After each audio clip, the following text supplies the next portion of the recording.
Pero claro, yo ahí descubrí una perspectiva de la historia del pensamiento, de la profundidad del pensamiento, de cómo las ideas tienen consecuencias, todo eso que está en Los enemigos, y dije, ¡wow!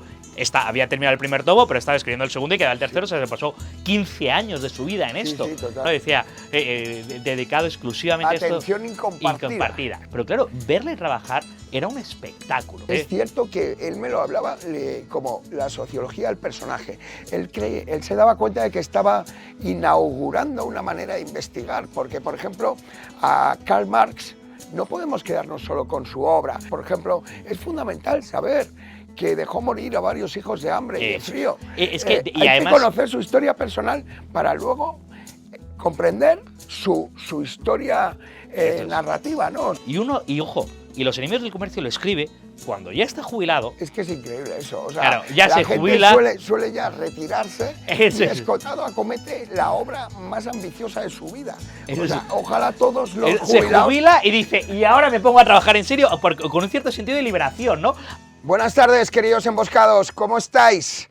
Bueno, ya veis que en verano no simplemente se está en la playa, sino que también se puede ejercitar el intelecto, y eso es lo que quiero hoy que hagamos todos juntos, porque tenemos la suerte, la inmensa suerte de estar con Luis Espinosa, que algunos de vosotros le conoceréis porque uno de los vídeos del canal con más éxito es una larga y profunda entrevista que Luis le hace a Antonio Escotado en su jardín de Parque Lagos.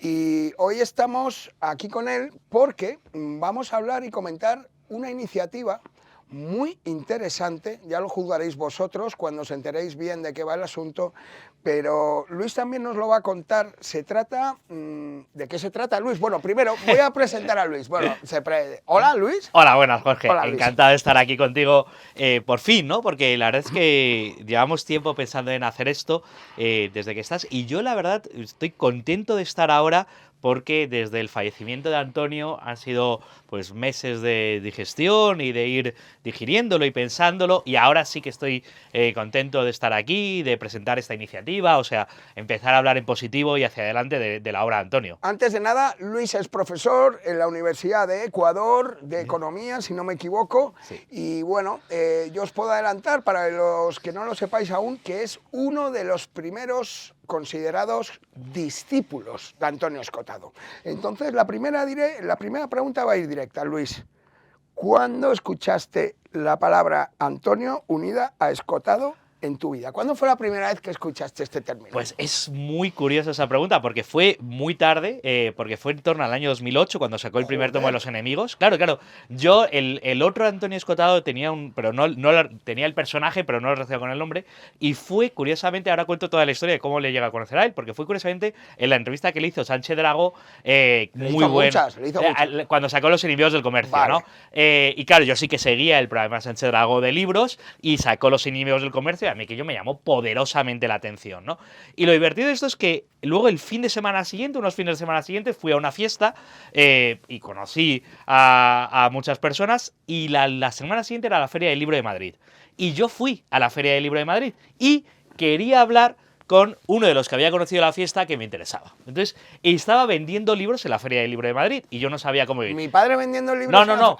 Uno que había conocido en la fiesta. Ah, vale, y porque entonces, él esto de ir a las ferias no le era gustaba muy nada, amigo. no le gustaba nada. Y fui a la Feria del Libro de Madrid y para acercarme dije, bueno, pues voy a comprar un libro, y vi el de Los enemigos del comercio y lo compré. Claro, si esto era la Feria del Libro, pues debía ser mayo, junio.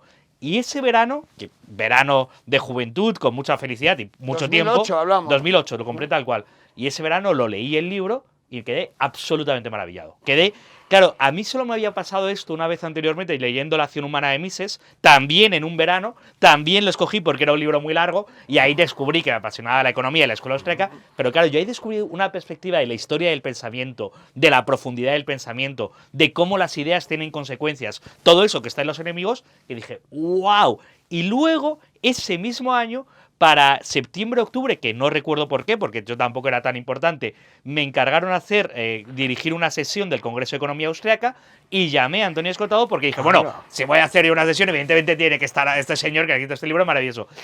Qué valiente, tío. Me recibió en su casa de Parque Lagos encantado, porque también hay que hablar de un periodo, Jorge, que tú también hablas bastante, y es que, claro, Antonio Escotado ahora es muy reconocido, pero de verdad que en el 2008 pasó años de mucha soledad. Sí, sí, yo hablaba con Recuenco el otro día y dice, yo soy de los que conocía a tu padre cuando todos los que le conocíamos cabíamos en un ascensor. Eso era, eso era.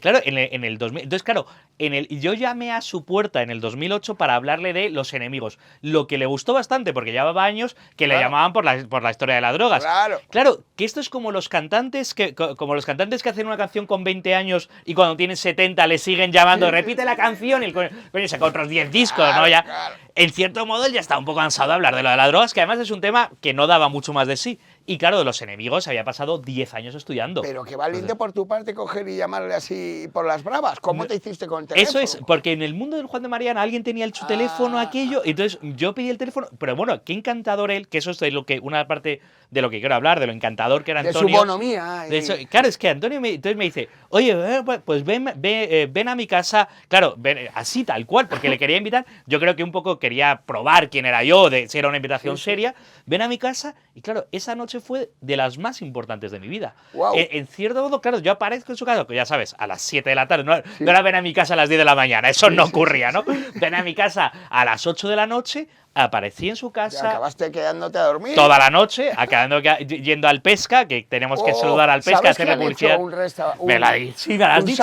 Salón escotado. El Pesca, que es el restaurante que le trataban fenomenal. Que lo sepáis, Emboscados, el mejor restaurante de la Sierra, que está en Torrelodones, el Pesca, tiene un salón que pone, ¿qué pasa, jefe? Y es lo que le decía Escota siempre cuando llega al metre. ¿Qué pasa, jefe? Ay. Y ahí grabó una entrevista con Daniel Lacalle, y cuando queráis comer bien o cenar bien y homenajear a Escota, en Torrelodones, el Pesca. Y aquí acaba el sketch publicitario. Pues aquella primera noche, mira, al Pesca estuvimos toda la noche hablando y partiendo, y luego tuvimos algunas noches así que para mí fueron absolutamente mágicas, formativas y claro, de un crecimiento personal e intelectual brutal, y yo aprendiendo con él. Y claro, siempre había una sensación de que, claro, él estaba aquí y tú estabas aquí, y él hablaba a todo el mundo como si estuviese a su nivel. Sí. Y era como, claro, me dijo, oye Luis, ¿tú recuerdas cómo traducía Hegel el ser en alemán? Y yo, Antonio, yo no sé alemán, no sé cómo crees. Pero sí que es verdad que yo había venido con una perspectiva económica, porque él escribió Los Enemigos del Comercio, habiéndose ido a la escuela austriaca de esto, y claro, toda la autoformación. Hasta el Capital de Marx. De Marx se lo había leído, y a Menger. No deja de resultarme curioso que tu primer conocimiento escotado fuera por la variante económica, porque es que el 99,9 lo conoce por las drogas. Claro, y yo creo que en cierto modo yo fui bien recibido por él por esos dos motivos. Claro. Porque, claro, yo ya venía a hablarle de lo que a él le interesaba en ese momento, que era la economía, porque había terminado el primer tomo, pero estaba escribiendo el segundo y quedaba el tercero, se pasó 15 años de su vida en esto. Sí, total. 15 tiempo, no como decía, tiempo exclusivo, ¿no? Decía, dedicado exclusivamente a esto. Atención incompartida. Incompartida, esa era la palabra, incompartida, ¿no? Entonces, claro, yo no le fui a hablar, y a mí lo de las drogas me interesaba relativamente poco. O sea, yo descubrí un mundo con él y gracias a él, y yo esa primera noche, que también creo que es algo que le gustó, yo me ofreció y yo no le acepté nada porque yo no iba a eso. Te intentó convidar a algún polvo de la Madre Celestina. Sí. Él era muy generoso con eso también, porque fue muy generoso conmigo en todo, y era muy generoso con eso, y yo que no he venido a esto. Pues déjame, Luis, decir que a mí siempre que me habló de ti, mi padre me hablaba como con una confianza, como si te conociera hacía mucho tiempo. Yo no sé qué pasó contigo, pero hubo como es una llave y una cerradura, o sea, encajasteis muy bien desde el primer día. Y yo le dije, pero Escota, ¿quién es este Luis? Y me dijo, ¿no conoces a Luis? Bueno, hijo, ya verás, siéntate, conoce a Luis y tal. Sí. Y la verdad que desde siempre te trató casi así, salvando las distancias, como un miembro de la familia. Claro, que es que yo desde la primera vez que fui a su casa, que me pasé toda la noche y me recibió, y claro, yo recuerdo ver pasar a ti y a tus hermanos que pasaban por la casa, a Beatriz que estaba, y claro, él se pasaba toda la noche trabajando, que eso es, muchas veces hablamos de lo que es lo que es ser un genio, ¿no? Y siempre mucha gente cree que son destellos, claro, el nivel de constancia, el nivel de esfuerzo, y lo voy a decir, y era un anciano, porque ya en los últimos años era un anciano, y era un anciano luchando contra sí mismo, la fuerza de voluntad que tiene escribir los 3 tomos de Los enemigos del comercio es muy admirable, porque muchas veces hablamos de los destellos de genialidad como si fuesen, no, los destellos de genialidad son fruto de las noches trabajando y trabajando, que yo he estado ahí, he sido testigo de la noche tecleando Claro, es y, que y- vivía y para esculpir eso. las frases. Mira, A mí la gente me decía, oye, pero tu padre trabajaba mucho, tal. Y yo decía, mira, digamos mejor cuando Escota no trabajaba. no trabajaban, ¿no? Porque realmente su vida era pensar en emboscados, que tú te levantas por la mañana, desayunas y te sientas en el ordenador. Luego ahí, la verdad, en esa burbuja que tenía en su esquina, en su despacho, ahí pasaba horas y yo me acuerdo de que tú, igual que yo, te quedabas ahí cerca, Eso es. simplemente, y hacías tu propia vida en el salón, mientras él estaba en su esquina escribiendo, leyendo y de repente decía, oye Luis, oye Eso es. Jorge, y tal. Y era una delicia estar ahí, porque luego hacían recreos. ¿Y cuál era el recreo de Escotado? Jugar al ajedrez, claro. Claro. Para descansar la mente, Eso. entonces se ponía una partida más difícil al ajedrez. Entonces, como no voy a estar. Eso es, y yo en ese tiempo que estaba ahí, pues había comentado, había visto alguna de las galeradas, entonces sí que comentaba, intentaba sacar, oye, este tema o esta visión, y yo intentaba ahí aportar lo mínimo que podía dentro de lo que era, pero claro, verle trabajar era un espectáculo, pero era un espectáculo intelectual, porque tú veías, o sea, se podía ver ese cero y la curiosidad, porque yo siempre digo que yo soy profesor de universidad ahora, ¿no? Y parece mentira, porque la universidad parece que denosta la Wikipedia, ¿no? O ahora la inteligencia artificial, ¿no? Qué peligro. Pero claro, es que Escotado escribió ese libro yendo a una página de Wikipedia y otra página de Wikipedia y otra página de Wikipedia, porque claro, su curiosidad era infinita. Y entonces, para cada capítulo, para cada párrafo, se había leído 16 páginas de la Wikipedia para llegar a encontrar el dato, y eso era muy bonito estar con él, que yo ahí es lo que intentaba hacer, como intentar ayudarle a ir buscándolo, 7 pasos por detrás, evidentemente, para ir buscando, pero él estaba ahí buscando la Wikipedia permanente para un párrafo. Entonces, si iba a la noche, decía, bueno, hemos escrito, y se había pasado 10 horas trabajando, 2 páginas.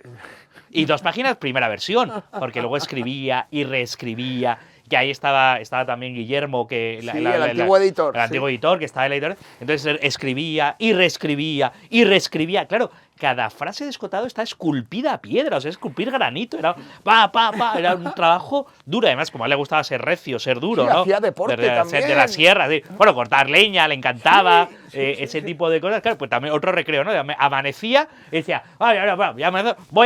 se va a cortar leña. Y dices, coño, que yo estoy agotado y tengo 40 años menos que él y estoy agotado de esta noche intelectualmente agotado. Y se va a cortarle. Y dice, joder. Me ha gustado mucho que sacaras eso, de que era un espectáculo verle trabajar, porque realmente de esto no se ha hablado. Pero yo me acuerdo que es que no te dejaba, al menos a mí, como era su hijo, no me dejaba ni hablar. No. Directamente, si decías alguna fruslería o alguna tontería, decía, hijo, no me hagas perder el tiempo.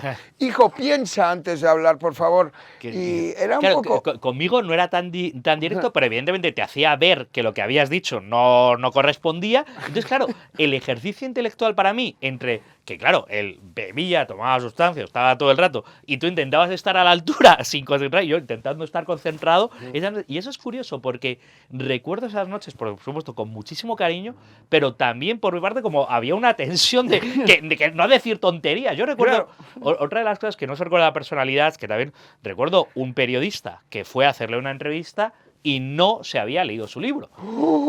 Le echó de casa a gritos. Que claro, yo a esa persona iracunda. Claro, y como me estás haciendo perder mi tiempo y has venido aquí a hacerme una entrevista sobre un libro que no te has leído. Claro, si a ti se te ocurría hablar de un libro que no has leído delante de Antonio Escotado, que lo había leído todo, claro, te echaba la bronca y con razón. Con razón. Cuentan que echó a unos ingenieros que fueron a ver la Ibiza, porque les preguntó, oye, ¿cuál es la velocidad de la luz? No lo dijeron y los echó. Los echó de su cabaña. Eso era parte... Claro, el periodista que fue a hacer la entrevista, que no... Y claro, yo estaba ahí en la misma habitación y yo estaba ahí como cohibido, como... Pero evidentemente... Mirándolo a ver. Sí, creo que tiene razón Antonio Escotado. Si vas a hacer una entrevista sobre un libro, coño, léete el libro. Claro. Léete el libro, no vas a hacer una entrevista. Eso era una tradición antigua, o bueno, no sé si se mantiene en los periodistas, que tú puedes entrevistar a un escritor sobre una obra sin haberte leído esa obra, es que debería estar prohibido. Claro, entonces, claro, las preguntas que le hacían, y él se dio cuenta que no había leído el libro a la tercera pregunta de lugares comunes, ¿no? Claro. Entonces, eso que odiaba los adjetivos, ¿no? Entonces, ¿usted es de izquierdas o de derechas? Entonces, a la tercera pregunta con un lugar común, ya te expulsa. Y quizás ahí, yo evidentemente no le hacía preguntas con lugares comunes, ¿no? Me esforzaba mucho en no hacerlo, porque ya sabía hasta dónde podía llegar. Así que sí. Y luego se convirtió en una tradición. Yo casi diría que venías de Ecuador a verle. Sí, sí. O vamos, todos los años. Cada vez que yo venía de Ecuador, yo tenía que ir a ver a mi familia, y yo iba a ver a Antonio, además con un respeto y un cariño muy bonito. Yo me fui a Ecuador, que yo quiero decir una frase de las más bonitas que me dijo, porque tampoco se prodigaba en elogios en persona, no era eso, pero cuando yo le dije que me iba a Ecuador porque había encontrado un puesto en la Universidad Ecuatoriana, me dijo, no es un demérito para ti que no estés aquí, es un demérito para la Universidad Española que no te dé un hueco. Wow. Y esa frase, ya sabes que no se prodigaba en elogios. O sea, entonces, intentaste, estabas en España. Estaba en España. Cuéntanos un poco, o sea, claro, porque tú tienes familia aquí, ¿no? No, yo soy madrileño. ¿Tú eres ecuatoriano? No, yo soy madrileño. Tú eres madrileño de aquí, de hecho, aquí al lado de donde estamos, yo he nacido y crecido aquí. ¿Cómo te dio por Ecuador? Claro, pero yo tenía ya 30 años que quería buscarme una vida y no encontraba mi camino en la Universidad Española. O por culpa mía o por culpa de la Universidad Española que te dejó... que no encontraba mi camino. Y luego me salió una oportunidad de trabajo en Ecuador, que yo pues tuve que buscar el mapa donde estaba, y luego encontré mi puesto en la Universidad de San Francisco de Quito, que es una universidad liberal, donde he podido crecer mucho. Ya llevo 10 años muy felices, sorprendentemente felices, aunque he hecho mucho de menos de España, pero he sido muy feliz en Ecuador. Y eso sí que Antonio, como... Ahora entiendo, porque no tienes nada de acento, nada, yo soy de aquí. Tampoco aspecto... Yo soy de aquí. Claro, pues yo llevo 10 años, claro. Te asocio a Ecuador, tío. Claro, porque yo llevo ya 10 años ahí, ya soy de esa generación de inmigrantes. ¿Y tu padre también es de aquí? Claro, todos somos de aquí. Es, de esa generación de migrantes, que es uno de los grandes problemas de España, ¿no? Que se han tenido que ir. Pero emigrar a Ecuador, toma ya. Claro. Sí, un poquito rarito, un poquito raro.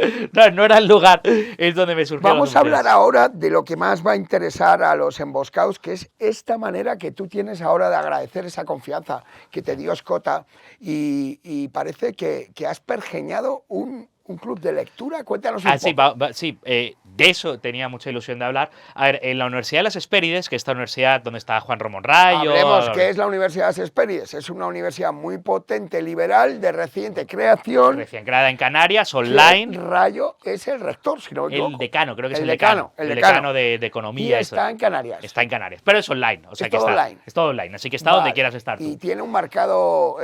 Sí, énfasis en el liberalismo. Vale. Y ahí está Will Ogilvy, que en la Universidad de Hespérides está Will, que tiene esa extraña a día de hoy curiosidad de creer que los libros son importantes en la universidad. Fíjate tú, le parece que los libros son importantes en una universidad.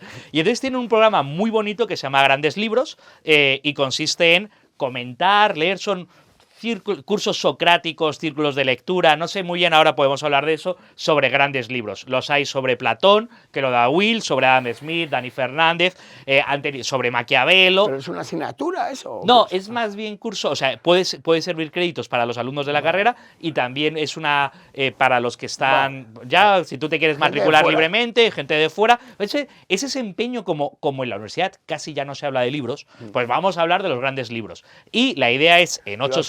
Los clásicos.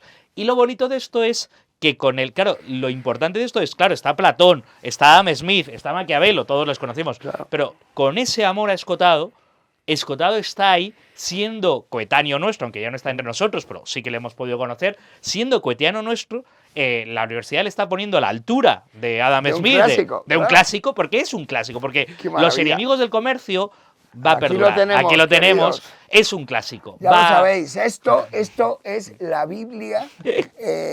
Yo no lo llamaría ni Biblia económica, ni Biblia sociológica, ni Biblia del comunismo. Yo diría, como decía Girauta, este libro aporta superpoderes a quien lo lee. Señores, de verdad, esto es una pasada. Yo me acuerdo cuando me enfrenté a él, primero como lector, y luego me tocó ser el editor del tomo 3. Y mira, yo nunca he aprendido tanto, sinceramente. No lo digo porque sea mi padre. Os invito a que algún día lo cojáis, los que no lo habéis cogido todavía, y que tengáis paciencia, porque es un libro que hay que ir poco a poco. Pero ¿estás de acuerdo? Vienes conmigo, Luis, en que es una fuente inagotable de datos. Inagotable. Y de información. Eso es, muchas de las cosas que has dicho me gustaría seguir hablando. Bueno, ya se cayó. Me gustaría seguir diciéndolas, ¿no? En primer lugar, igual que fue un gran esfuerzo para él escribirlo, es un esfuerzo leerlo. No es un libro fácil. No. Yo, que lo estoy releyendo para este curso ahora en Kindle, claro, a mí me da que me tardo media hora por capítulo. ¿Por qué media hora? Porque claro, tú te lo estás leyendo, tienes que ir a la nota a pie de página, que son súper ricas, luego voy a la Wikipedia, consulto a la inteligencia artificial para ver datos. Claro, es denso. Y cuando ves, y la prosa de Escotado es complicada de leer, hasta que tú, cada párrafo, no sé si lo voy a decir ya como truco, cada párrafo tiene sentido completo. O sea, hasta que tú no lees el final del párrafo, no entiendes el sentido completo, porque muchas veces la adversativa está al final, el adjetivo, adjetivo no digo, sí, el sujeto está al final, entonces es complicado. Entonces sí que hay un esfuerzo. Te he dicho, cuando me enfrenté a este libro, claro. No es una cosa de me lo voy a leer, no es una novela, no es una novela ahí que es una novela real. Yo también se lo dije una vez, hijo, padre, esto a mí me parece una novela, porque fíjate, en la época, en el tomo 2, cuando habla de la Revolución Rusa, es como si pusieran 25 cámaras. Eso está escrito a tiempo real y además por minutos. Claro, y entonces es un libro que pasa 500 años y luego en un día se pasa 3 capítulos, porque ahí se concentra todo y luego pasa. En ese aspecto tiene un montón de ritmo. Como cámaras que lo van a hacer, tiene un montón de ritmo. Y cuál es que es una obra a la que te enfrentas, ¿no? Que eso también me ha gustado mucho. Tienes que ir con un espíritu de voy a aprender, porque yo no conozco ningún libro. Claro que hay historia del pensamiento económico, pues el libro de Schumpeter y otros. Claro que hay historia económica, pero historia de la filosofía. Pero lo que reúne Escotado, que es historia de la filosofía, historia del pensamiento económico, historia de la economía, la vida de los autores. Sociología, la sociología del personaje. El personaje, la vida de los autores, la psicología de cada uno de los autores. Yo recuerdo una noche, que eso no está, una noche divertidísima, en que nos pusimos a calificar las vidas sexuales de los distintos autores y si había un patrón común, ¿no? Entre los célibes, los promiscuos, los casados, los homosexuales. ¿Hay un patrón común o no hay patrón común entre todos ellos? Y él los tenía todos en la memoria. Claro, ¿pero hay o no, Luis? Pues es complicado, pero sí que hay algunos. Es cierto que él me lo hablaba como la sociología del personaje.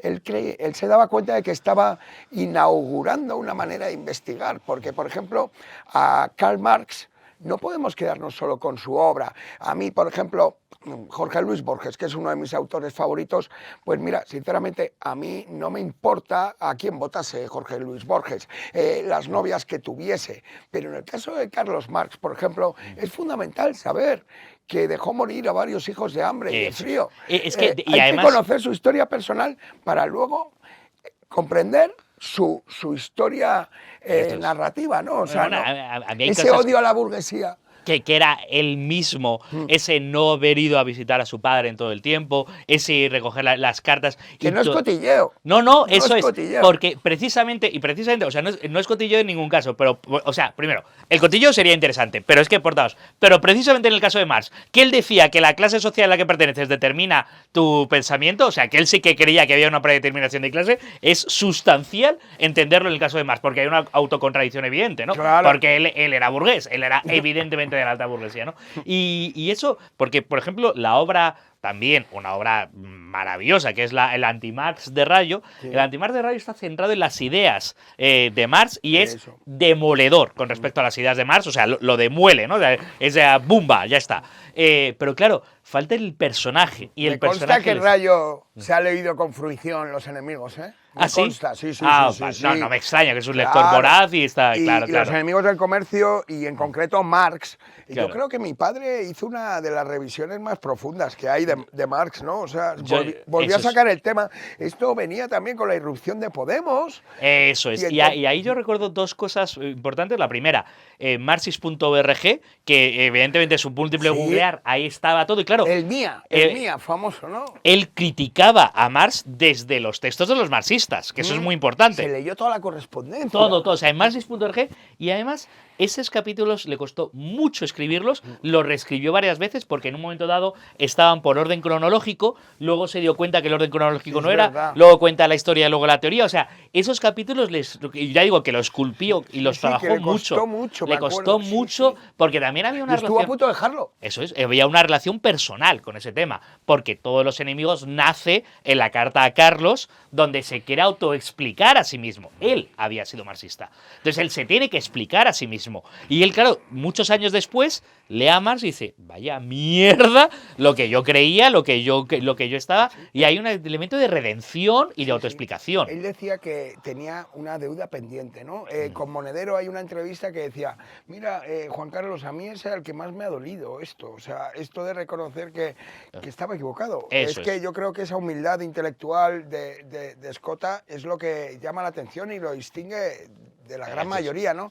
Tener el valor de decir que estabas equivocado. Frente al miedo, frente al miedo de decir, yo me he equivocado, yo he cambiado. Y claro, es propio de un pensador pasar de toda la vida pensando y redundando sobre la misma idea. Pero él pensaba, y como pensaba, cambiaba de idea y descubría. Decía otra frase muy buena que también es digno de ponerse en camiseta, ¿no? Algo así como, el único placer mayor que el orgasmo es el placer de cambiar de idea. Lo decía algo así, no sé cómo lo articulaba. Con Quintero y dice exactamente como cuando la gente descubra el poder que tiene la capacidad de estudio del ser humano, hasta el orgasmo es una broma. Sí, el placer de cambiar de idea es aún, lo decía así, esa frase usted. Y claro, le decía Monedero, primero, cuando me di cuenta que estaba equivocado, primero estuve callado un tiempo y luego dije, yo tengo una deuda pendiente aquí, y luego ya tomó la decisión de dedicarle 15 años de su vida a este tema, a demoler, no solo Marx, queridos emboscados, en el libro se ve que el marxismo es una idea cíclica en la historia de la humanidad. O sea, el nombre lo pone Marx, ¿vale? En el siglo XIX, pero el marxismo, lo que es el colectivismo, esto de que la riqueza mancha, esto de repartir, esto de que el odio al rico, que bueno, hay creo que es un apóstol, ¿no? Que dice, el evionismo, sí. Habéis engordado para el día de la matanza. Sí, tal cual. El evionismo, que es la palabra... Los evionitas, el pobrismo, que es uno de los grandes hallazgos también del libro. Yo sé, es un concepto que no lo conocía. La santa pobreza. O el sermón de la montaña, ¿no? Que dice, los últimos seréis los primeros. Todo esto, Escota detecta que no es un fenómeno exclusivo que surge con Carlos Marx. No, Carlos le da la nomenclatura a un sentimiento muy humano que se va a repetir y se repite a lo largo de la historia y se seguirá repitiendo. Se repetirá. Centrémonos un poco más en concreto, ¿qué es lo que vas a hacer en la Universidad Shakespeare? Vale, volvemos. Entonces, es tan sencillo como vamos a hacer un curso que van a ser 8 sesiones que más o menos son 2 capítulos por sesión. Entonces, vamos a centrarnos a leer un capítulo, 2 capítulos por sesión. Voy a hablar yo, son sesiones de hora y media, hablo yo 15 minutos para introducir los demás, y luego es una lectura compartida, un curso socrático, con esa otra idea, ideas absurdas que parece que tiene la universidad. La primera, que los libros importan, gran descubrimiento, y la segunda, que los alumnos pueden aportar, o sea, que se han leído, pueden aportar y entre todos ¿Vais a leer en la propia clase? No, o sea, ya vienes con los capítulos leídos de casa y ahí comentamos lo que os ha parecido, por dónde va tirando. Creo que todos los años en España, por el aniversario del Quijote, se lee el Quijote. Se lee el Quijote, sí. Pues serán como 24 horas, no lo sé. He estado viendo, pero digo, como ahora el Kindle te permite hacer, a mí leer los animes, 30 minutos por capítulo, o sea, son horas y horas. No. Lo que vamos a hacer es, ya vienes con los capítulos leídos de casa y ahí es una sesión por Zoom y yo explico un poquito al principio y luego hago de maestro de ceremonias, dar la palabra, hacer acotaciones, preguntas, es decir, vamos a intentar enriquecer con las experiencias, porque eso lo decía Escotado, este libro hay que leerlo con la Wikipedia abierta, igual que lo escribía, y claro, ya siendo que cada uno aporte sus puntos de vista, porque es muy poliédrico, hay muchas maneras de interpretar cada uno. Él decía muchas veces, eso que decía de discípulos, que no sé si me siento cómodo con la palabra, pero él decía, de cada uno de mis capítulos se podría escribir tesis doctorales, o se podría seguir, o sea, cada uno, él ha abierto un montón de vías, o sea, el libro está lleno de hallazgos, de rutas por la que ir tirando, y la idea es que entre todos los que participamos en el curso podamos seguir explorando. Otra cosa que destacamos del libro y que él decía mucho es, hijo, yo no tenía tesis en este libro. O sea, yo iba escribiendo a medida que iba descubriéndolo y te das cuenta al leerlo también. Eso es. Que él empieza pero no sabe dónde va a terminar. Eso es. Y de hecho, ahí hay dos cosas. Primero, al ser una obra magna, una obra inmensa, hay dos Magnus tipos... opus, Magnus, ¿no? pues eso es, ahí está. Hay dos tipos de críticas bastante estúpidas de lado y lado. Por un lado, hay la crítica del detalle, ¿no? Hay el típico especialista en medieval que dice, en la página 47, en el segundo párrafo, dice algo que no es completamente... Chico, te estás perdiendo. O sea, Claro. esta es una obra magna que lo que está viendo es una foto grande. O maestro que dice, Escotado, tienes una deuda con España, que no hablas de España. Sí, en un Y momento... bueno, pues sí, lo pues reconozco, sí, no hablo de sí, España, no, pero no. mire, señor, me he escrito 2000 páginas. Sí, y ya, pues ya hablo de España, tenía Sí. otras 1000, ese tipo de críticas. Y hay otro tipo de críticas también, y es que es una, o sea, entre el primer tomo, por ejemplo, que ahora lo estoy releyendo entero, es bastante más crítico con la religión y la figura de la iglesia, y luego él mismo cambió, y claro, no es lo mismo la iglesia del siglo I que la del siglo XXI. Totalmente. Entonces, claro, él mismo cambió, y según va avanzando la obra, entonces también la obra va evolucionando. Y, Sí. por ejemplo, en todo el primer tomo no ha descubierto él todavía la figura del empresario, la importancia de la empresarialidad, que es algo que, claro, es que fueron 15 años de estudio. Claro, y en claro. 15 años estudiando uno va descubriendo muchas cosas y va cambiando, ¿no? Y sobre el tema del dinero y el empresario en El concreto, ahí de todas sus obras, que yo tengo la suerte en la emboscadura de distribuir, me ha sorprendido que El espíritu de la comedia, este libro que fue premio ensayo en 1992 con Anagrama, creo, ahí hay una escota muy diferente. Hay una escota que, por ejemplo, no habla también de los empresarios. Eso es. Habla de la dineromanía. Eso es. Y luego él mismo se va dando cuenta de que el comercio es el motor Eso. pacífico de la Pero por eso- sociedad y que cuando no se comercia con bienes, se acaba comerciando con personas, ¿no? Eso lo explica muy bien, ¿no? Ahí aprendimos de él que es esclavo viene de eslavo, de cuando se era tan pobre que se comerciaba. Y por eso hay una evolución, por eso también hay un cierto peligro en hacer una exégesis como si cada frase de Escotado fuese... No, lo que importa es la obra, el espíritu, pero evidentemente hay contradicciones entre una parte y otra, entre lo que escribió 30... Sí, claro, si un pensador en 30 años no cambia de idea, no ha pensado. No, claro, más No ha vamos, pensado. es que no hay nada más triste que pensar lo mismo ahora que hace 30 años. Claro, es que- Por ejemplo, yo con mis respetos y además que me cae bastante bien Juan Carlos Monedero, es que de verdad que piensa lo mismo ahora que hace 30 años. Eso es, ¿Qué entonces no has macho? pensado, es que entonces no eres pensador, eres otra cosa, Es ¿no? el señor de la idea fija, le llamaría yo. Claro, está ahí. Porque hay que ir cambiando. O sea, si tú quieres, esto lo decía Jorge Drexler en una canción, si quieres matar algo, déjalo quieto. O sea, Claro. el Claro, movimiento, todo el tiene movimiento. que haber. Si y- no hay movimiento, te conviertes en una roca, en una Exacto. cosa inerte. Claro. Y- Alguien que lo ha leído, no ha pensado, claro. Claro, y en esos 15 años, entre el primer capítulo del primer tomo, o el prefacio del primer tomo, y el último capítulo del último tomo, claro que hay una evolución del pensamiento de Antonio. Y ese tipo de cosas, que ahora volvemos, es la que queremos comentar en el curso de las Hespérides, que es hablar, son 8 sesiones. ¿Cuándo empieza el curso? 29 de octubre, creo que es miércoles 29 de octubre, Vale. que de hecho, si lo ven ahora en agosto, es el tiempo, cuando tú dices que agosto es tiempo para pensar, bueno, pues tiempo para estar en la playita o en la piscina con los enemigos y empezar a leerlo, hay bueno. tiempo, ¿no? Y 8 sesiones hasta antes de Navidad. ¿Y tiene un precio? ¿Cómo va esto? Sí, son, lo cito de memoria, hablamos como con 150 euros, Vale, una y cosita. entonces un poco, absurda. digamos, que acompañas a los lectores, Eso es. ellos lo van leyendo y luego comentáis Comento yo algunas las ideas. partes, comentan ellos algunas partes, explico o lo que pueda explicar de lo que no se ha entendido, de cómo se relacionan unas ideas con otras, de unos personajes con otros. A mí me interesa mucho, que eso está muy presente en el libro, tú lo has dicho varias veces, me interesa mucho el contacto. O sea, yo voy a elegir los capítulos que creo más importancia en el presente, que eso es algo de lo que también quería hablar, y es de la sorprendente importancia de Antonio Escotado en nuestro presente, ¿no? Tú mismo eres la imagen viva de esto, de que Escotado está muy presente. Está más vivo que nunca. Está más vivo, está muy presente, pero ¿por qué? Porque en su estudio nos da las claves para entender gran parte de los males que nos pasan, ¿no? Entonces, ahí es cuando la sociedad reclama. Hay un chiste entre economistas que dicen que el economista es el único bien inferior. Bien inferior es que cuando la economía va mal se vende más. Porque claro, cuando la economía va mal, llaman a los economistas a la tele, entonces los economistas sí que venden Claro. en crisis, pero los filósofos es que cuando la civilización va mal, se llama Los filósofos. Los filósofos normalmente pasan desaparecidos, como el mismo Antonio Escotado durante los 90 y los primeros 2000,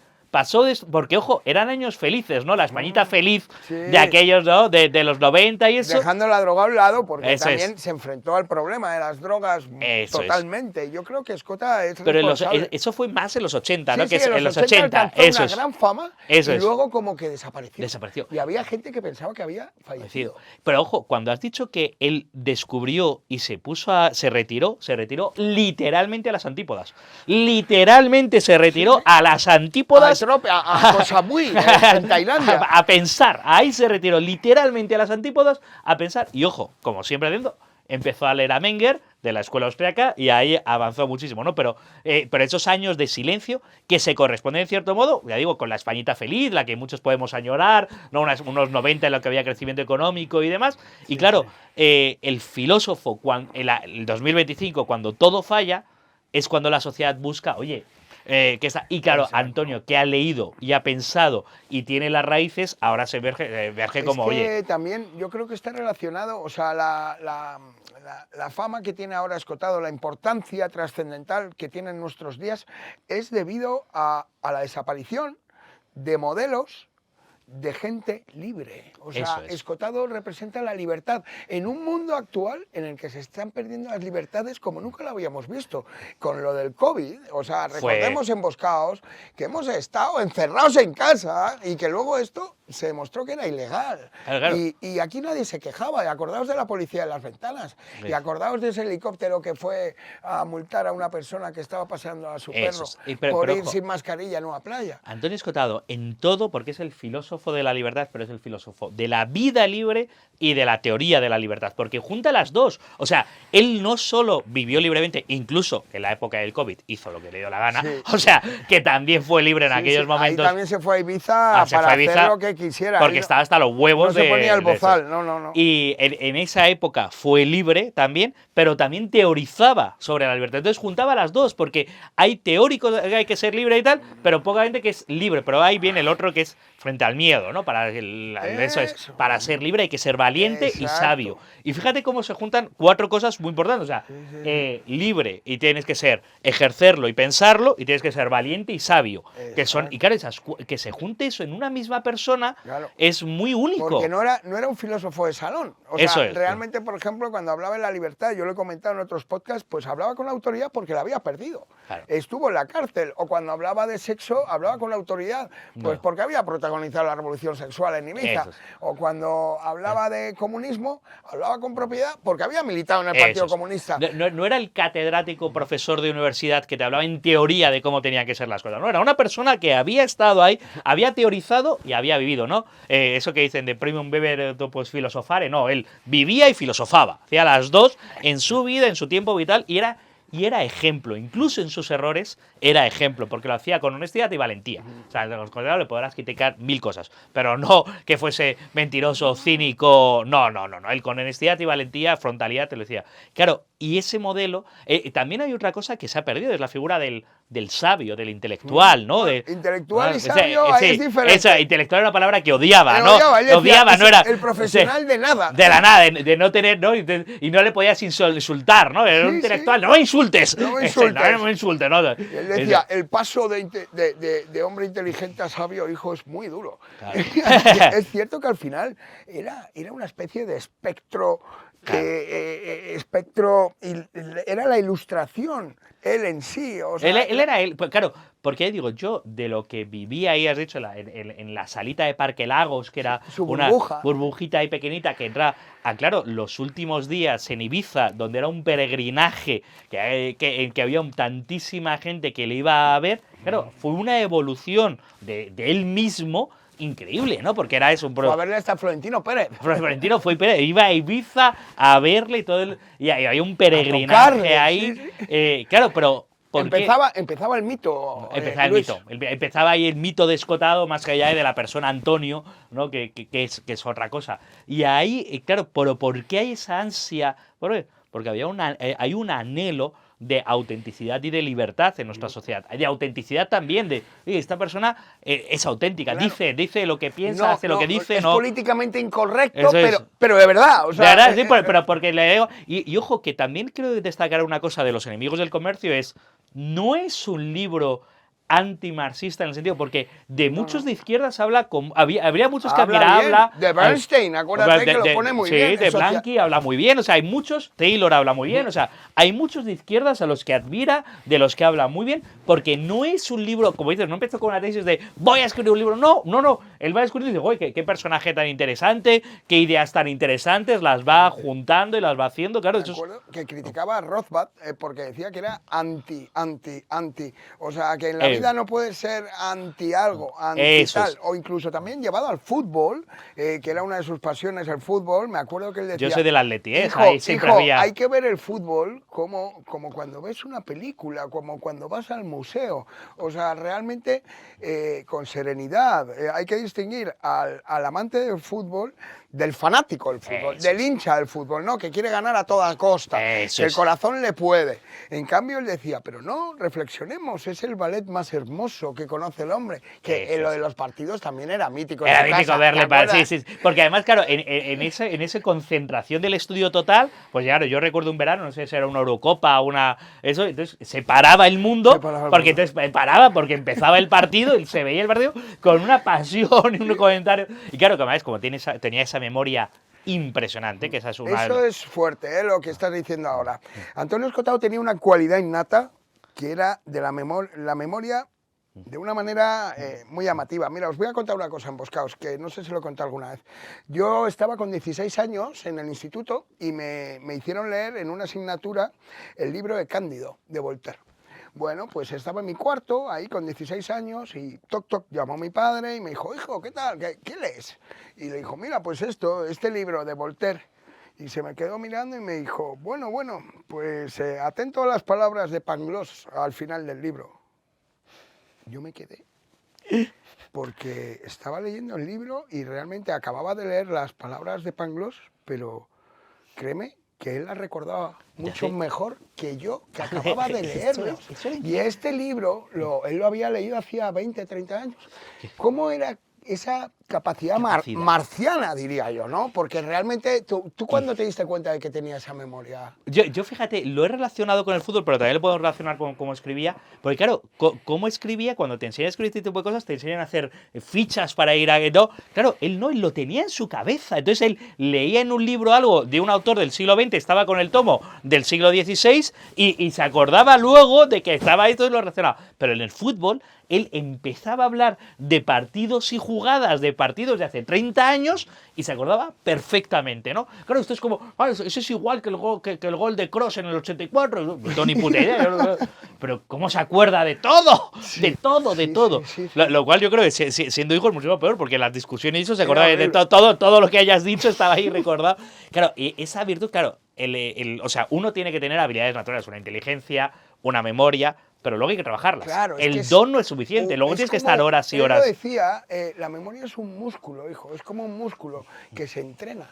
Claro. Y daos cuenta de que cuando uno no está acostumbrado a leer, lo normal es que se ponga a leer y se quede dormido. Muchas veces pasa eso, pero cuando ya estás entrenado, al revés. A mí me decía Jano, joder, yo es que por las noches no duermo porque me pongo a leer y me excito. Eso me pasa, uno está acostumbrado a leer. Pasa a mí, sí. Claro, yo tengo libros de noche, que son las novelas facilonas, que esas sí que las puedo leer, pero libros como el de los... Claro, yo los libros los leo y me cabreo, ¿no? Entonces voy paseando por la habitación y me peleo con eso. Claro, es que por cierto eso que dices de que hay que enredarse, claro, es un libro difícil, el de los enemigos, pero recomiendo mucho adentrarse. Ojo, y el primer capítulo o el segundo te pueden costar, pero sigue adelante, que además, bueno, primero empieza con Grecia, luego enseguida aparece Jesucristo, o sea, ya para el cuarto es muy divertido, cuando dices que es como una novela es muy divertido, pero claro, con cierto esfuerzo, ¿eh? O sea, nada de lo que merece la pena en la vida lo vas a lograr sin Yo esfuerzo. lo decía, ni sale a la primera, ni a la segunda, ni a la octava vez, hijo. O sea,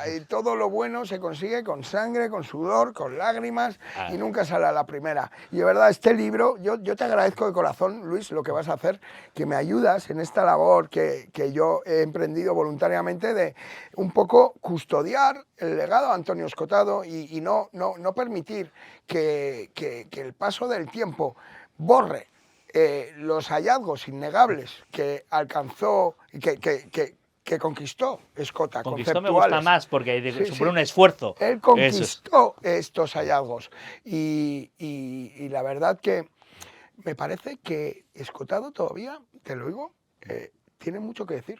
Claro, hay algunos puntos, o sea, él mismo, hay una paradoja, él mismo que ha sido traductor, claro, no está todavía traducido al inglés. Y cuando esto se traduzca al inglés, claro, es una obra magna, una obra que hace boom otra vez, que vuelve a hacer un aldabonazo y a llamar la atención.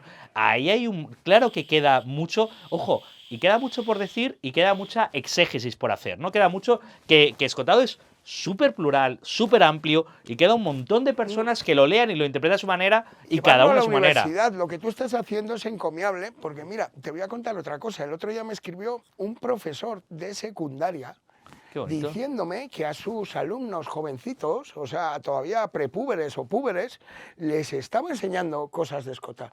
Y, por ejemplo, juicio, prejuicio, ¡qué bien! Libertad, responsabilidad. Los binomios, estos que definen el pensamiento de Escotado, pues es que, claro, si lo piensas bien, a ver, ¿cuántos sabios hemos tenido en España en los últimos tiempos? Mirémonos a la cara, en serio.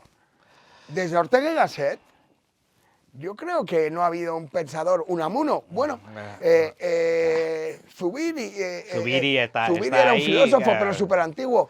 Pero Escotado es que ha tocado muchísimas áreas, es multidisciplinar. Gustavo Bueno, por supuesto, no podemos olvidarnos. Y con toda la exégesis de Gustavo Bueno, que hay un montón de discípulos con ideas muy distintas entre ellos, y eso es porque, claro, son dogmáticos. Ojo, ojo. Yo no lo he dicho, pero. Vale, pero sí que lo hay. Escota es antidogmático. Y es curioso, también me siento muy orgulloso porque, claro, en su, ¿cómo se llama? Autoexplicación académica, ahí es donde le dieron, ¿cuántos fueron? 7 ceros. 7 ceros, ¿no? Para el Tribunal de Cátedra le dieron 7 ceros. Y claro, ese rechazo que tuvo la Universidad Española por Escotado, que fue completamente rechazado por los españoles. O sea, denostado hasta el último día. Hasta el último día, nunca le reconocieron nada. Claro, de los que le dieron los 7 ceros, nadie se acuerda de nada de lo que hicieron. Tengo el otro día mirando en mis archivos y tal, y ya lo publicaré en Boscados, estas calificaciones, porque mi padre se dio cuenta de que el tribunal estaba conchavado. Claro, totalmente, es que es imposible. Es imposible que sean 7 ceros. O sea, Antonio Escotado le dé 7 ceros. O sea, uno podría haberle puesto un 1. O sea, si uno le hubiese puesto un 1, disimulaban. Pero 7 pero 7 ceros es que es grotesco. A mí me enorgullece mucho que la Universidad Española, que rechazó tanto a Escotado, a través de las experiencias, que otra vez también es un poco outsider, un poco no es la universidad canónica, es una universidad que está ahí en Canarias, online, eso, que entre Escotado a la universidad, que es su lugar. Es que, claro, si Escotado no está en la universidad, otra vez, no es un problema de Escotado, es un problema de la universidad. O sea, si el mayor pensador. Claro, hay miles de seguidores en redes, decenas de ediciones de jóvenes que están buscando a Escotado, que están buscando verdades fuertes, modelos, ejemplos, que es necesario en Escotado. Y sin embargo, la Universidad Española le rechaza al que podría ser precisamente su mayor ejemplo, ¿no? Esa que debería estar la universidad para acoger a este tipo de personas. De ahí la iniciativa de Begoña Villacís tan buena de decir, sí, pues vamos a poner una estatua de Escotado en la universidad. Eso es, y precisamente en la universidad. A ver si lo conseguimos. Esto va por ti, señor Almeida, que tiene usted un mandato institucional que cumplir. Y todavía no se ha puesto la estatua y se están haciendo los longuis. ¿No? Bueno, pues ahora le decimos enhorabuena por su paternidad, que disfrute mucho, y el 1 de septiembre, cuando vuelva, ahí le queremos ver firmando el primero. Porque le han hecho, hijo, le han dado la medalla de oro al mérito de la Villa de Galapagar. Sí, que eso y creo que ahora le van a poner su nombre a un parque, que me parece precioso, para poder ir ahí a reflexionar y tal, pero esa estatua es necesaria. No puede ser que tengamos la estación de Atocha que se llama Almudena Grandes, y no puede ser que Antonio Escotado no tenga un busto que ha sido votado en el pleno del ayuntamiento por unanimidad. Claro, o sea, que- las pocas veces que Vox y Podemos están se de pone de acuerdo. acuerdo que además es lo grande de su figura, por una razón o por otra, Eso pero es estamos cierto. de acuerdo. Escotado era apolítico, o sea, porque es cierto que causa respeto en todos los... Esto es una característica también suya, ¿no? Porque a Dragó pues siempre le han dicho que era de derechas, Sí, sí, sí. pero Escotado era de derechas, Bueno, era de también- izquierdas. y tuvo una evolución a lo largo de su vida y en distintas partes de su vida, claro, siempre fue auténtico y siempre buscó la libertad. Claro, Esos son- pero esto le gusta a Pablo Iglesias y le Eso es. gusta también A Pablo Iglesias- a Abascal, o sea... A Pablo Iglesias le gusta más la historia general de las drogas y a Abascal le puede gustar más los enemigos del comercio. Vale, bueno, lo pero importante- hay para todos. Sí, pero lo Y de importante- Fisis a Polis no sé cuándo leerá. Cuando el pensamiento es sincero, cuando una persona ha estudiado un tema con humildad y a fondo, realmente... Uy. no sé, Ese es el espíritu descotado que... realmente general. tenemos que superar los clichés. No podemos pensar en etiquetar a alguien, decir, no, es de ultraderecha, no, es liberal, es de izquierdas. No, el pensamiento no tiene ideología. En sí, el pensamiento puro, intrínseco, los hallazgos. A ver, ¿Plutarco de qué era?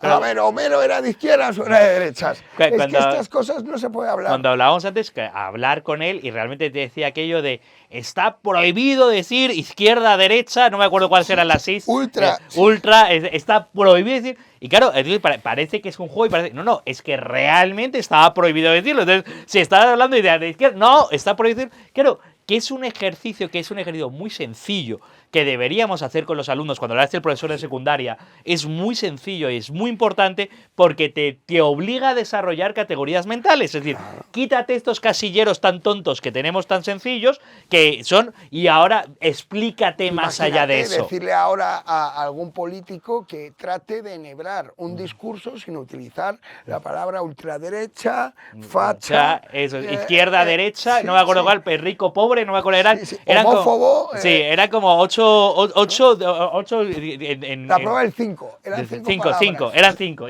y te decía, y no podías. Oye, volviendo sí. a las Hespérides, vamos, es que me parece apasionante lo que estás Lo que a punto de estamos hacer, lanzando. porque es pionero, ¿no? O sea, yo no he Claro, oído... es curioso porque volvemos a lo que decía, es pionero en el sentido de que en la Universidad Española ciclos de grandes libros no hay, o que no conocemos ninguno, en ese sentido es pionero, pero en un sentido es lo más antiguo del mundo, porque la universidad es poco más, o debería ser poco más, que leer grandes libros y comentarlos. Entonces, la universidad clásica era esto. Y ahora ha venido Willow Gilby en la Universidad de las Hespérides, y entonces ha dicho, oye, vamos a hacer un ciclo de grandes libros, el que viene de una tradición inglesa, de una tradición clásica, vamos a hacer un ciclo de grandes libros, porque la universidad tiene que ser un lugar donde se lean los grandes libros y se comenten, es poco más que esto. Todo lo demás de la universidad son complementos a leer y a hablar de los libros. Por tanto, cuando yo digo el ejercicio es, tú tienes que venir a la sesión habiéndote leído los 2 capítulos de los que vamos a hablar. Porque no te vas a poner a opinar de lo que no has leído, lo que decíamos antes,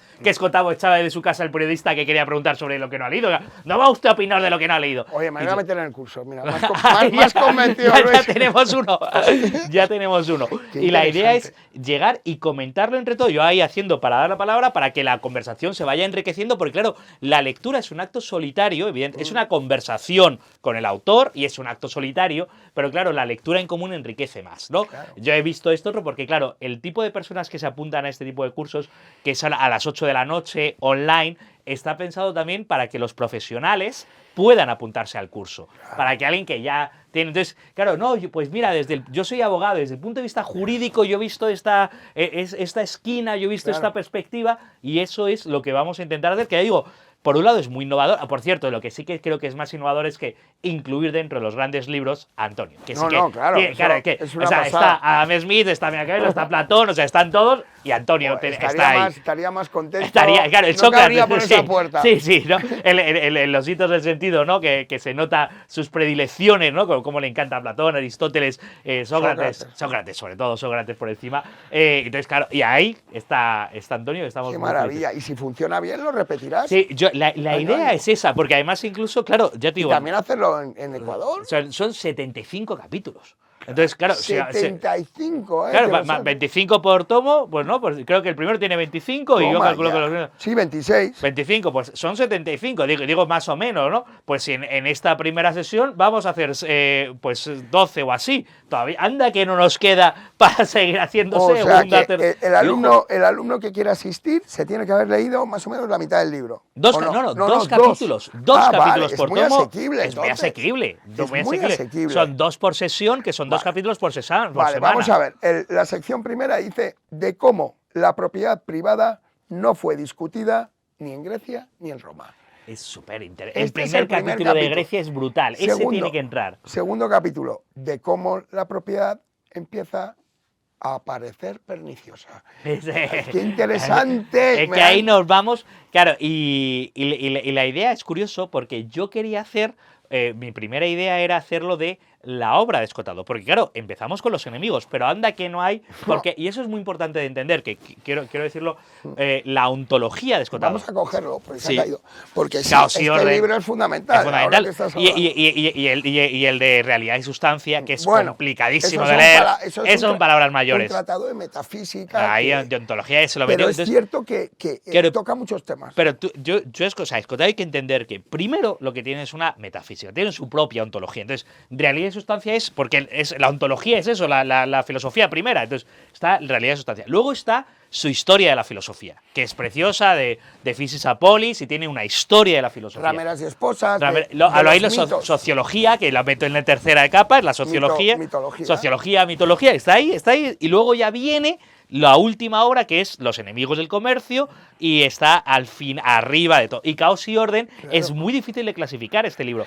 Y este libro yo lo considero también, y él lo dijo, me lo dijo en vida varias veces, este libro es un primer intento, hablando de teoría de la complejidad, hablando de cosas muy avanzadas, y yo considero que este libro hay que desarrollarlo mucho. O sea, tiene un montón, tiene un montón de ideas, pero le falta desarrollo. O sea, es brillante. Y de hecho, hay gente que está trabajando sobre complejidad en España y tiene este libro por referencia. Claro. O sea, sí, este libro fue fue pionero en eso. Fue Pero una- lo que quiero explicar es que hay una pirámide de que empieza la ontología, que es la base de todo, y luego termina. Claro, nosotros nos quedamos con las ideas de arriba, que son las ideas de por qué el comunismo está mal, por qué la libertad está bien, pero eso está fundamentado en una historia de la filosofía, que la escribió él, está fundamentado en una sociología, todos los libros de sociología que escribió mientras estaba en la universidad, porque también está El retrato del libertino, me falta alguno más, El Sí, espíritu de la Majestades, comedia, Crímenes y Víctimas. Majestades, Crímenes y Víctimas, La madre de esposas, La conciencia infeliz. la conciencia infeliz. Ahí hay como 6 libros de sociología que también hay que tener. Claro,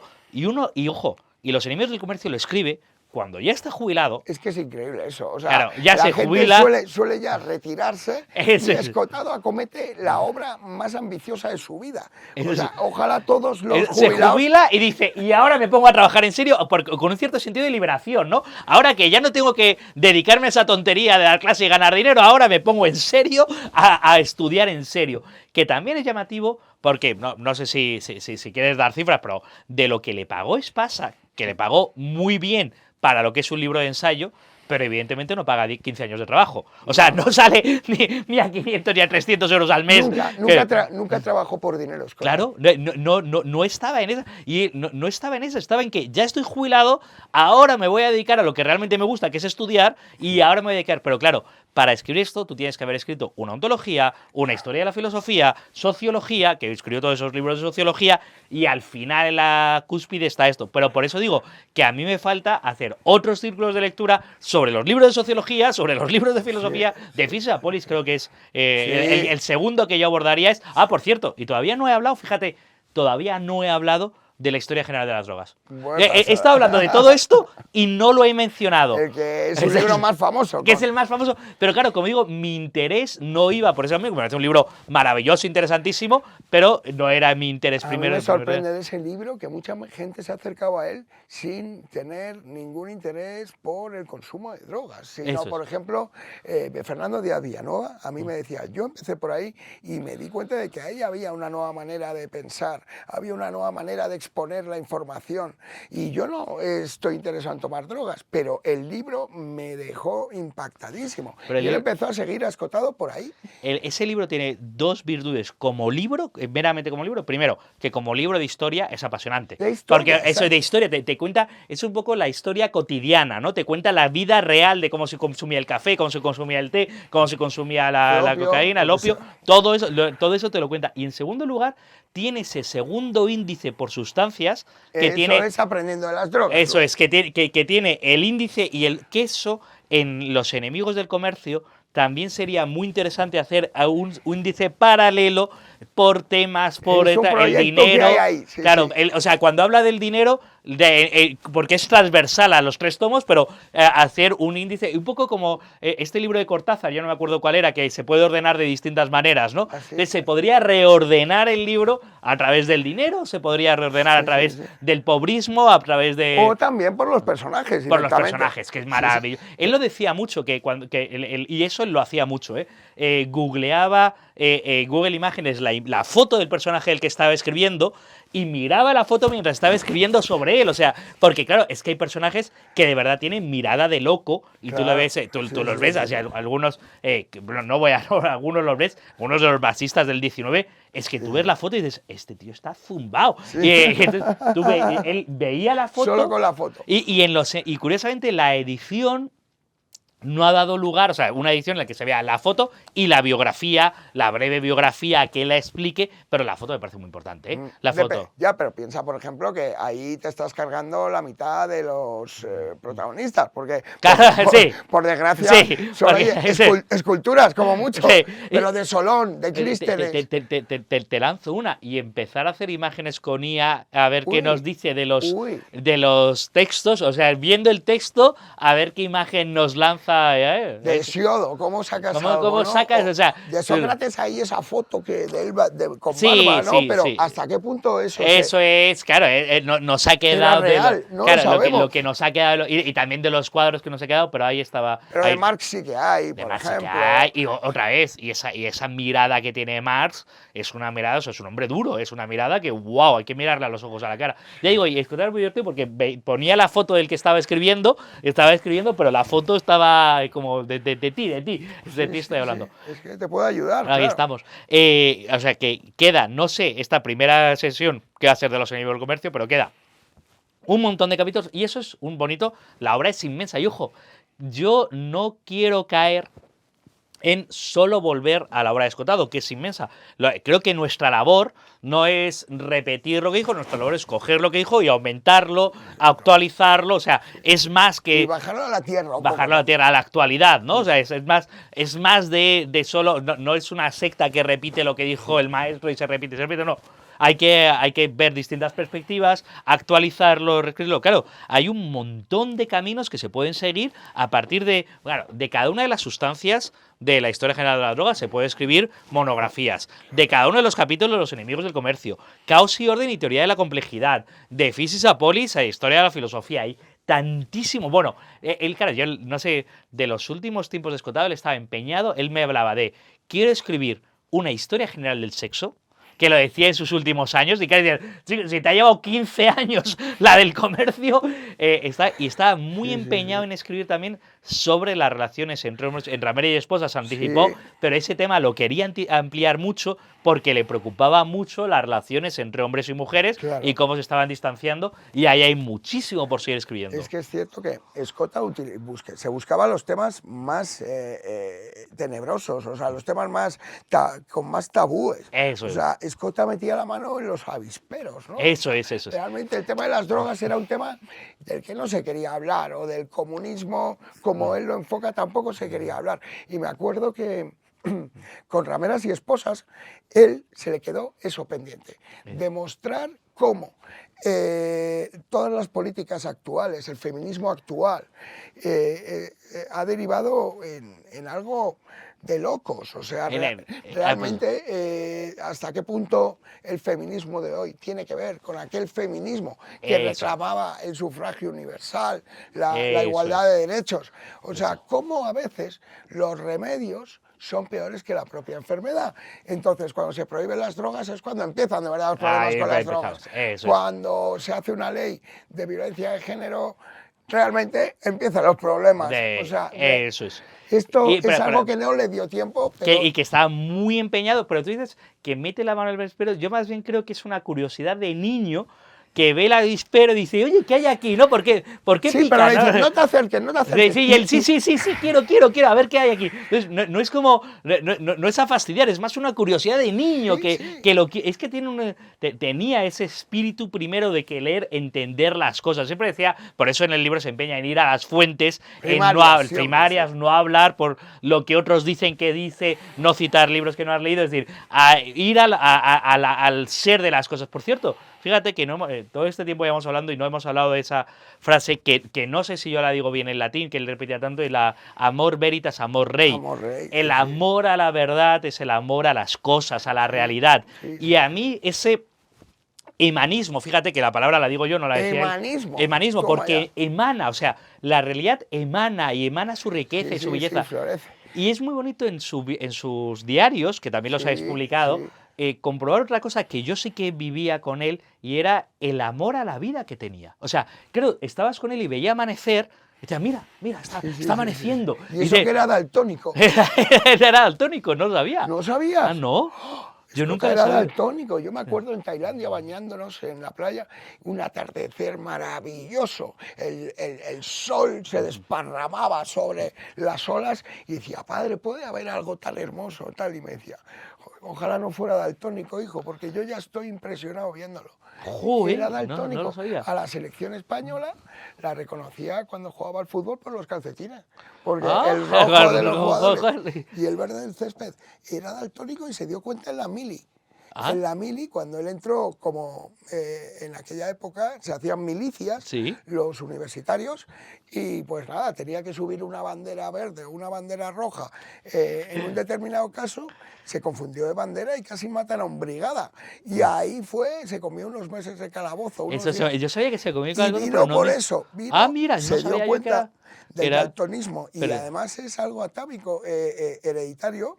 Y creo que un hijo de mi hermana también lo tiene, porque es una enfermedad que transmiten las mujeres y padecen los hombres. Ah, no lo sabía. Sí, no lo sabía. Creo que si el hijo de tu hija es varón, el primero es daltónico. Pues tiene más probabilidades porque y si es hembra, desaparece.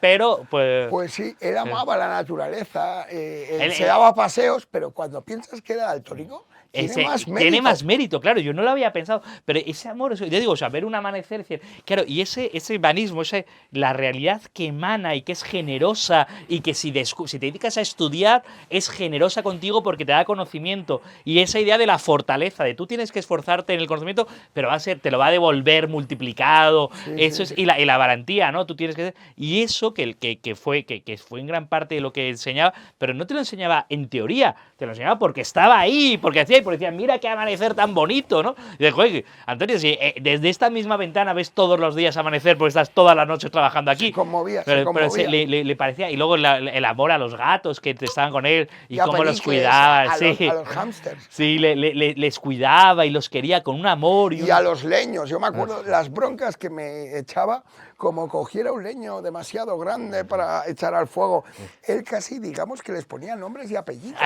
Sí, pero también en el acto de cortar la leña, él veía, no, pues hay que respetar, que eso es muy de profesión, ¿no? De un buen carpintero, un buen ebanista o un buen sastre. Tienes que respetar la realidad, o sea, la tela que está ahí, un buen cocinero, la comida que está ahí, respétala, admírala. No la malgastes. Eso, o sea, y luego te va a devolver con generosidad, claro, y luego también lo que le gustaba vivir, ¿no? Le gustaba el restaurante, le gustaba beber. O sea, pero era de calidad, no de cantidad. Sí, bueno, él era exquisito, ¿no? Él tomaba. Un sibarita. Sibarita con las drogas, sibarita con la comida, sibarita con la leña. Pero eso tiene que ver con disfrutar la vida, ¿no? Porque si te tomas 16 hamburguesas, pues tienes ansia y es todo lo que a él le producía cierto rechazo, ¿no? Es como, no estás disfrutando de esta hamburguesa ahora, de este poquito, ¿no? Tenía un problema con la gula y con la gente así con sobrepeso y con la comida en general. Yo me acuerdo que en sus diarios dice que la gula no es un trastorno alimenticio, sino que es un trastorno de mala fe. O sea, que la gente que tiene gula no se tiene por qué ceñir a los alimentos. Tú puedes tener gula por el sexo, Eso es. gula por el juego, Pero- gula por las drogas.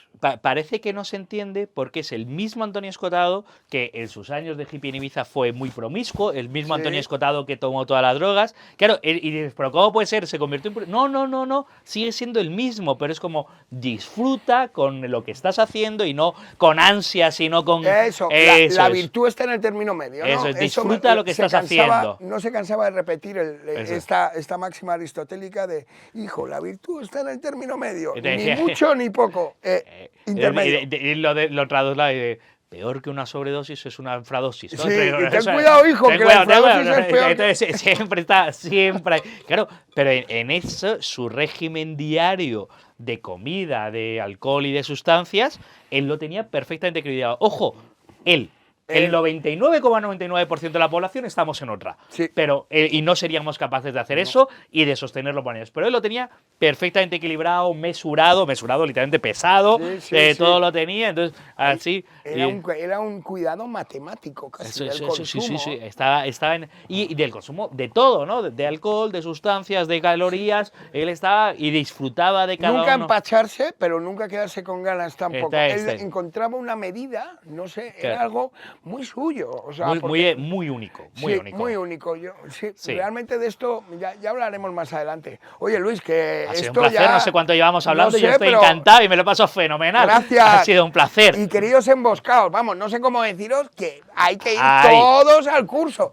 Yo me meto de cabeza y el que quiera meterse, yo creo que Luis, además, seguro que Ahí lo hablamos. nos da un código o algo que pondré ahí y habrá hasta un descuento o algo. Y contad que también, por parte de la emboscadura, a los que os apuntéis, a los primeros, os regalamos un librito. ¿vale? Ahí hablamos. Venga, me voy a tirar al Ala. ruedo. A los 20 primeros... Pero si solo hay 20 plazas. Solo hay 20 Si hoy. es un curso exclusivo. Pues a los 20 os cae un libro, un Pero, librito claro, de la es un emboscadura. círculo de lectura no puede ser con Me he 200. comprometido en directo y Ahí ya hablamos. no me puedo retractar. Así que además, con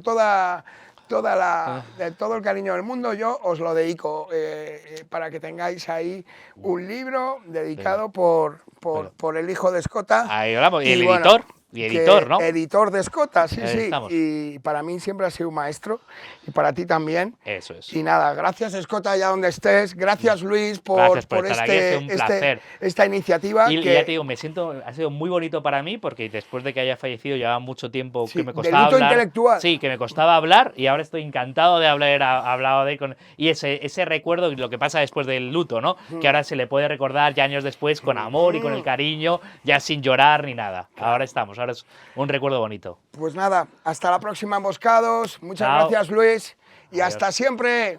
¡Mua!